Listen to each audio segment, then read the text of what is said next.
Cube Radio. Savais-tu qu'Adolf Hitler s'est déjà intéressé au territoire québécois? En tout cas, assez pour tenter d'acheter l'île d'Anticosti en 1937, 2 ans avant le début de la Seconde Guerre mondiale.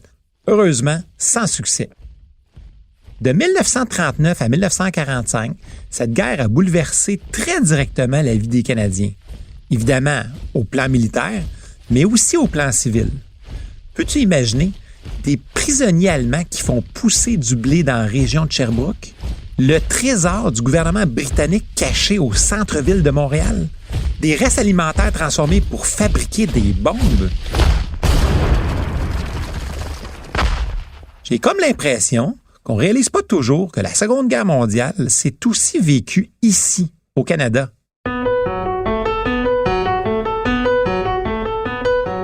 Tu sais, l'histoire, c'est pas comme la date de péremption des aliments dans ton frigo. Tu vas pas te transformer en monstre si t'en manges un peu.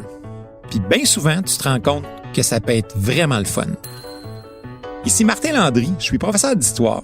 J'écoute le balado Pas assez date.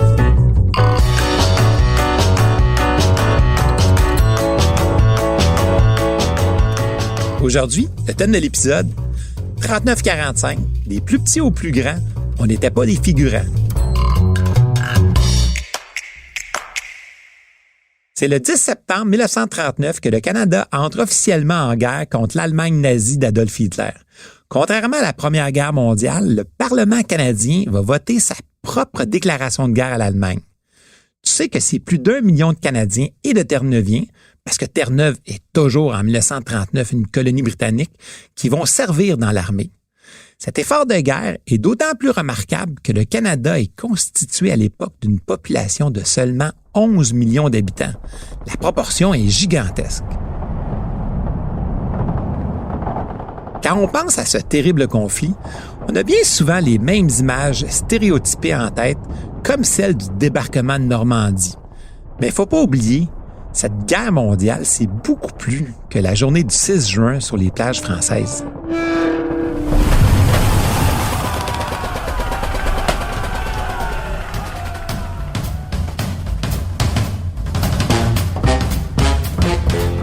Le Canada est situé à des milliers de kilomètres des affrontements. Notre situation géographique est avantageuse. Puis ça, ça nous permet de devenir un pôle industriel incontournable pour fabriquer tout ce que les Alliés auront besoin durant le conflit mondial. C'est fascinant comment l'industrie aura la capacité de s'adapter puis de se transformer. Par exemple, la compagnie CCM, tu sais, celle qui fabrique les vélos puis les patins de hockey, elle en fabriquait déjà en 1939. Elle va transformer ses usines pour produire des pièces de canon. Une autre compagnie du Québec qui fabriquait des fontaines distributrices d'eau gazeuse, elle va se mettre à manufacturer des pièces de chars d'assaut. Tu comprends le principe?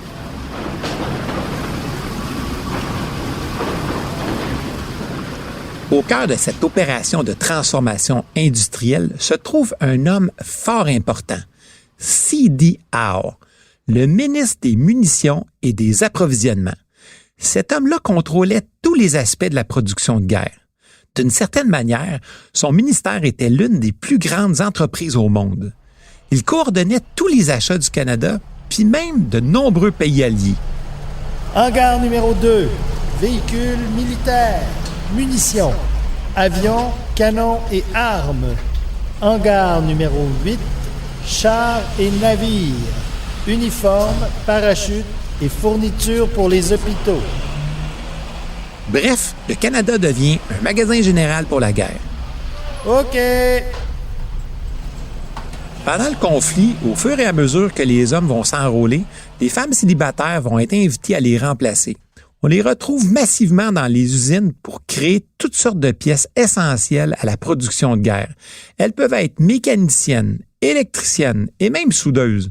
Les femmes se retrouvent aussi derrière le volant des autobus, des taxis ou même des tramways. Cette nouvelle réalité aide à faire avancer la cause de l'égalité des sexes. Par exemple, c'est en 1940, en pleine guerre, que les Québécoises gagnent le droit d'élire le premier ministre de la province. Madame Adhémar Lalande.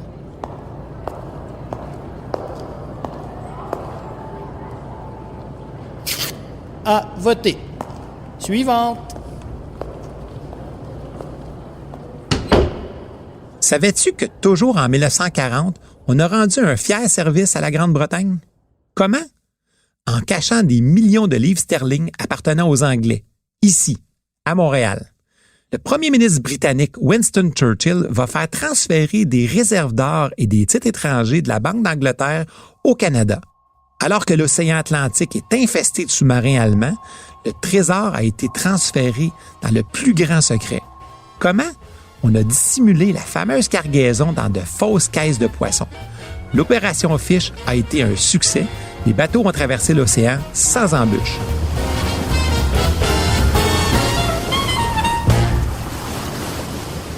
C'est en territoire canadien que beaucoup d'aviateurs britanniques, australiens ou néo-zélandais vont s'entraîner. Le Canada forme aussi des espions.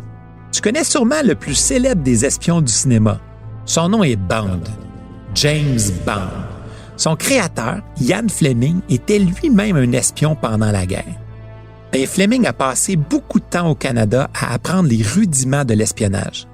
Certains croient que c'est même ici que le super agent 007 a commencé à germer dans la tête de l'auteur.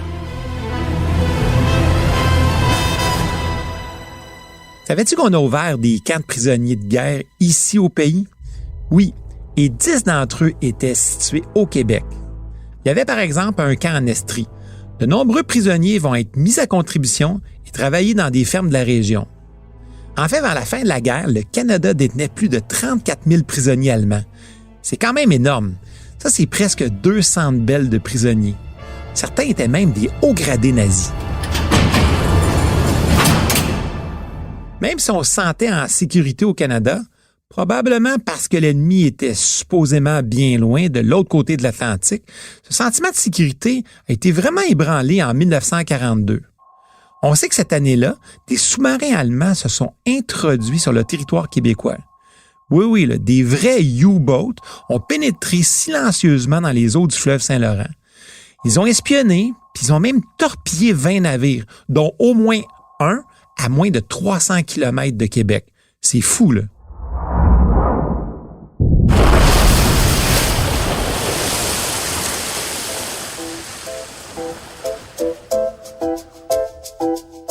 Le quotidien des Canadiens est aussi marqué par le rationnement.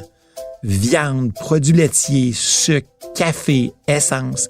Des carnets de rationnement sont même distribués aux familles. Fallait être créatif en Titi. Fallait être capable de faire plus avec moins, puis recycler. Par exemple, on utilisait des poches de farine pour faire ou réparer des vêtements. On recycle des vieilles casseroles puis des boîtes de conserve pour faire des armes. On cherche à récupérer l'aluminium au maximum. Puis des fois, on trouve des tactiques vraiment originales. Par exemple, en 1941, on invite les femmes à assister à un match de baseball. Et le prix d'admission, il faut remettre au guichet un ustensile en aluminium.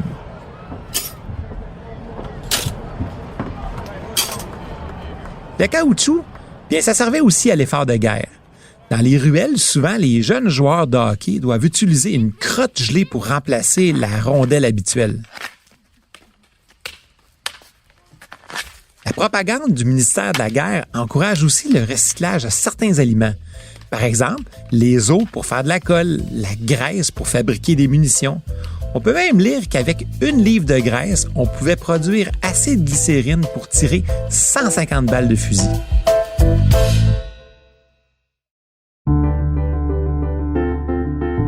En 1940, c'est tout l'équilibre géopolitique de l'Europe qui s'est effondré. En juin, la France est tombée aux mains de l'Allemagne nazie. Triste spectacle de voir Hitler parader fièrement à Paris. La honte. Au même moment, ici au Canada, le gouvernement fédéral fait voter la loi qui réquisitionne les services des Canadiens. Un registre national est créé, mais pour la défense intérieure. L'enrôlement des militaires qui iront au front reste quelque chose de volontaire. Tout semble se dérouler à merveille. Sauf quand on décide d'emprisonner le maire de Montréal. Le populaire maire Camelien Hood s'indigne et se prononce contre cet enregistrement national qui est, selon lui, une conscription déguisée. Le 5 août 1940, lorsqu'il sort de l'hôtel de ville, le maire est appréhendé, puis il est conduit jusqu'au camp de concentration de Petawawa. Hey, Peux-tu imaginer ça aujourd'hui? Enfermer ton maire ou ta mairesse parce qu'il s'exprime à l'encontre des directives du gouvernement? Cela étant dit, il faut savoir que depuis le début du conflit, plusieurs jeunes hommes célibataires ont bien peur d'être éventuellement envoyés au front.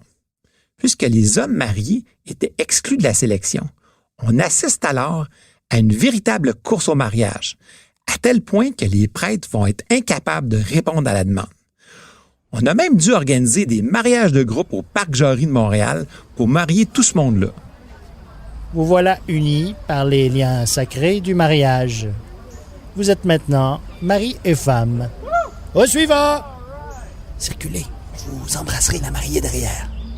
Les prochains, avancez-vous devant l'autel. Finalement, plus d'1 million de Canadiens ont servi dans l'armée, dont un bon nombre de volontaires. Cependant, il faut savoir que plusieurs ont été enrôlés de force. Tu connais ça, la conscription? Bien, sache que c'est l'enrôlement obligatoire. En temps de paix, on appelle ça le service militaire. Aujourd'hui, est-ce qu'il y a un service militaire au pays? Eh bien non, crée-moi tu le saurais. Bien que certains pays comme la Suisse aient un service militaire imposé, le Canada, ben lui, il n'en impose pas. Mais en 1942, devant l'urgence de la situation et le ralentissement du recrutement, le premier ministre canadien William Lyon Mackenzie King a demandé aux Canadiens de libérer d'une promesse qu'il aurait faite en 1939 de ne pas décréter la conscription pour le service militaire outre-mer. Pour arriver à ces fins, le gouvernement fédéral organise à travers le Canada un plébiscite. Ça, c'est une sorte de vote référendaire sur la question de la conscription. Dans l'ensemble du pays, les Canadiens acceptent majoritairement cette idée. Mais au Québec, c'est le contraire. 71 % de la population dit non à cette mobilisation forcée. Encore une fois, on sent une profonde division entre les Québécois et le reste du pays. Bref, malgré tout ça, très peu de Canadiens conscrits ont été envoyés sur le front avant que l'Allemagne ne capitule le 8 mai 1945. Quand on pense à notre implication militaire durant la Deuxième Guerre mondiale, on a souvent l'image des péniches qui débarquent dans le nord de la France. Mais savais-tu que les soldats canadiens se sont aussi battus en Asie, aux Pays-Bas, en Allemagne et en Italie? À mon avis, les combats les plus épiques se sont déroulés sur le sol italien. 93 000 soldats canadiens ont participé à ce qu'on appelle la campagne d'Italie. Pour beaucoup d'entre eux, c'était leur baptême du feu. Parmi toutes les batailles, celle d'Ortona a attiré mon attention. T'as déjà entendu ce nom-là? Ortona. Avant d'être le théâtre d'une guerre contemporaine bien sanglante, c'est une très jolie ville médiévale. C'est à travers ce décor chevaleresque que l'un des combats les plus intenses qu'ont connus les Canadiens pendant la guerre s'est déroulé. Plus précisément à l'automne 1943, les Alliés voulaient conquérir le plus de territoire possible avant que l'hiver vienne stopper les opérations terrain. Le haut commandement a donc fait envoyer les militaires canadiens avec comme mission de prendre Ortona. Pendant près de 2 semaines, un stressant face-à-face s'est déroulé à travers la misère et la boue. On fait presque du surplace. Puis, les opérations militaires ont enfin progressé quand les soldats du Royal 22e Régiment arrivent. Pendant 4 jours, sous le commandement de Paul Triquet, les soldats québécois se sont battus vaillamment et ont réussi à repousser les Allemands et à s'approcher des portes d'Ortona. Pour cette manœuvre, Triquet a été décoré de la très prestigieuse Croix de Victoria, la plus haute distinction militaire qu'un Canadien peut recevoir de la Grande-Bretagne. Malgré l'héroïsme de Triquet et ses hommes, la bataille était loin d'être finie. La prochaine étape était la prise de toute la ville moyenâgeuse, et les soldats allemands les attendaient de pied ferme. Les rues sont étroites et elles sont jonchées de débris. C'est un bâtiment ou une rue à la fois que les soldats vont débusquer l'ennemi. C'est finalement le 28 décembre 1943 que les Canadiens ont réussi à libérer entièrement la ville. Les combats ont été si intenses que les correspondants de guerre ont appelé la bataille d'Ortona la petite Stalingrad, en référence à la sanglante bataille qui avait eu lieu en Union soviétique quelques mois avant. Au bilan de ces 6 longues années, c'est plus de 44 000 Canadiens qui ont perdu la vie.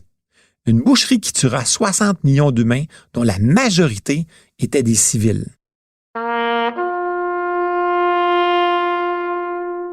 Le jour du souvenir, tous les 11 novembre à 11 h, c'est l'occasion de se commémorer tous ceux qui ont défendu la nation.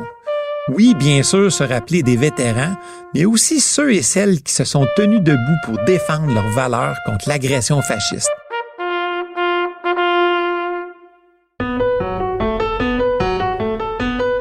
Comme disait le premier ministre britannique Winston Churchill, plus vous saurez regarder loin dans le passé, plus vous verrez loin dans le futur.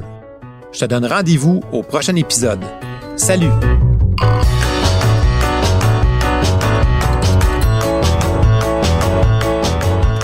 À l'animation, moi-même, Martin Landry. Au texte et à la recherche historique, j'ai été épaulé par Laurent Bigouette-Saint-Onge, Raymond Bédard et René Hachin. Au montage, Philippe Séguin. À la réalisation, Bastien Gagnon-Lafrance. Diffusé en collaboration avec la Société des professeurs d'histoire du Québec, ce balado est une production de Montréal en Histoire et de Cube Radio.